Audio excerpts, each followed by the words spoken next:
ሰላም ተማሪዎች እንደምን ቆያችሁ? ዛሬም እንግዲህ በሌላ ፕሮግራማችን የተገናኘ ነው ማለት ነው። ዛሬ የምንመለከተው ከስድስተኛ ክፍል ሂሳብ ትምህርት ላይ የተወሰደ ስለ ጉርብት አንግሎች አሊያም ደግሞ በእንግሊዘኛው ስለ አጀሰንት አንግል እንመለከታለን ማለት ነው። በዋነኛነት ደግሞ ስድስተኛ ክፍል ሚኒስትሪ ኤግዛም ለምትፈተኑ ተማሪዎች ይህችን ቪዲዮ እስከ መጨረሻው ድረስ በደንብ እዩት። ምክንያቱም ስድስተኛ ክፍል ሚኒስትሪ ኤግዛም በምትፈተኑበት ሰዓት እንደዚህ ያሉ ነገሮች ካጋጠማችሁ ባህሪን የሚጠይቋችሁ ማለት ነው። ሌላኛው ደግሞ ልጆቻችሁን ለምታስጠኑ ወላጆች ይህን ቪዲዮ እስከ መጨረሻው ድረስ እዩት፣ እጅግ በጣም ይጠቅማችኋል። ስለዚህ ባህሪ ምን ይመስላል፣ እንዴትስ መረዳት እንችላለን የሚለውን አሁን እንመለከታለን ማለት ነው። እዚህ ጋር እንደምንመለከተው ሁለት አንግሎች አሉ። የመጀመሪያው አንግል ወ ሲሆን ሌላኛው አንግል ደግሞ አንግል በ ነው ማለት ነው። ስለዚህ ይሄኛው አንግልና እዚህ ጋር ያለችው አንግል ጉርብት አንግል ናቸው ብለን ከወሰን እዚህ ጋር ደግሞ የጻፍኳቸው ባህሪያቶች ወይም ደግሞ ፕሮፐርቲ ያሉ ማለት ነው። ስለዚህ ስለዛ ባህሪ እናወራለን ማለት ነው። እንግዲህ እዚህ ጋር እንደምንመለከተው ይሄ የመጀመሪያው አንግልና የሁለተኛውን አንግል በምንመለከትበት ሰዓት አንድ መለያያ ነጥብ አላቸው ማለት ነው። አንድ የሚለያዩበት ነጥብ አላቸው ማለት ነው።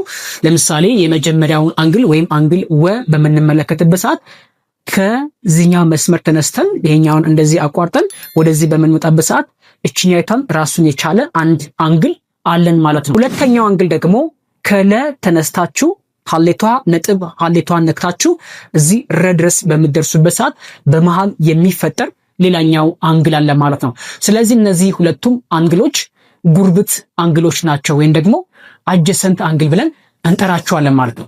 እነዚህ ጉርብት አንግሎች ወይም ደግሞ አጀሰንት አንግል ብለን የምንጠራቸው ከባህሪያቸው አንጻር ስናያቸው አንድ የጋራ የሆነ መለያያ ነጥብ አላቸው ማለት ነው። ወይም የሚለያዩበት ማለት ነው። አንድ የጋራ የሆነ የሚለያዩበት ነጥብ አላቸው።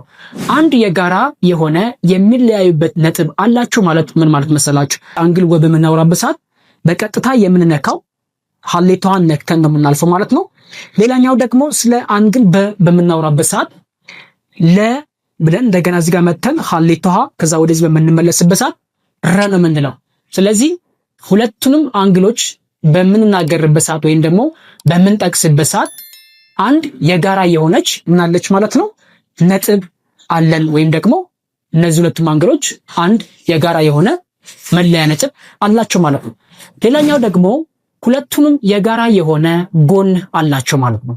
እዚህ ጋር እንደምትመለከቱት በሰማያዊ ያሰመርኩት ማለት ነው ለአንግል ወ እና ለአንግል በሁለቱም በጋራዎቻቸው በመካከላቸው ያለችውን መስመር የጋራ ጎን ተብላ ትጠቀሳለች ማለት ነው። ስለዚህ አሁን እኔ ባስረዳሁትና በተናገርኩት ምሳሌ መሰረት እዚህ ጋር ከምንመለከተው ምስል አንግሎቻቸውን ጠቅሳችሁ አውጡ ወይም ደግሞ ጠቅሳችሁ እዚህ ጋር ጻፉ ብትባሉ ምን ልታደርጉ ትችላላችሁ?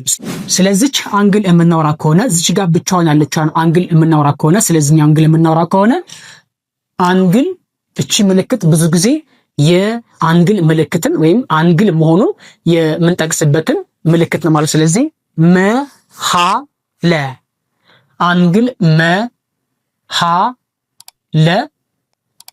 ስለዚህ ይሄኛውን አንግል መ ሀ ለ ከማን ጋር እኩል ነው ማለት ነው? ከአንግል ወ ጋራ እኩል ናቸው ማለት። ስለዚህ በሌላ ቋንቋ ምን ማለት ነው? አንግል መሃለ ማለት አንግል ወንደ ማለት ነው። ስለዚህ እሷንም በደንብ ማወቅ አለባችሁ ተማሪዎች። ሁለተኛው አንግላችን ከዚሁ ከጋራ ጎኑ እንነሳለን። ለሃ ረ እንላለን። ሁለተኛ አንግል ለሃ ረ ወይም ደግሞ አንግል በ ቀላሉ እናንተም ባህሪያቸውን መናገር፣ ሌላኛው ደግሞ እንደዚህ አድርጋችሁ ሊስት ማድረግ ይጠበቅባችኋል ማለት ነው። ስለዚህ ከዛሬ ትምህርት ላይ የተማርነው ወይም ደግሞ ወደ እናንተ ለማድረስ የሞከርነው ነገር ምንድነው? ሁለት አንግሎች ጉርብት አንግል ናቸው ወይም አጀሰንት አንግል ናቸው ብለን ለመጥራት እነዚህ ሁለት ባህሪ ያሟላሉ ማለት ነው። የመጀመሪያው አንድ የጋራ መለያ ነጥብ አለቻቸው። ስለዚህ የጋራ መለያ ነጥባቸው ይሄኛው ነው ማለት ነው። ሌላኛው ደግሞ አንድ ወይም የጋራ የሆነ ጎን አላቸው ማለት ነው። ስለዚህ የጋራ ጎናቸውን እችን የማሰምርበት ይሄኛውን የሁለቱም አንግሎች የጋራ ጎናቸው ነው ማለት ነው። በዚህ ምሳሌ መሰረት እናንተም ከወዲሁ ለ6ኛ ክፍል ሚኒስትሪ ኤግዛም መዘጋጀት ይጠበቅባችኋል ማለት ነው። ወላጆችም ካላችሁ ልጆቹም በዚህ ምሳሌ መሰረት ልጆቻችሁን ብቁ ማድረግ ትችላላችሁ ማለት ነው።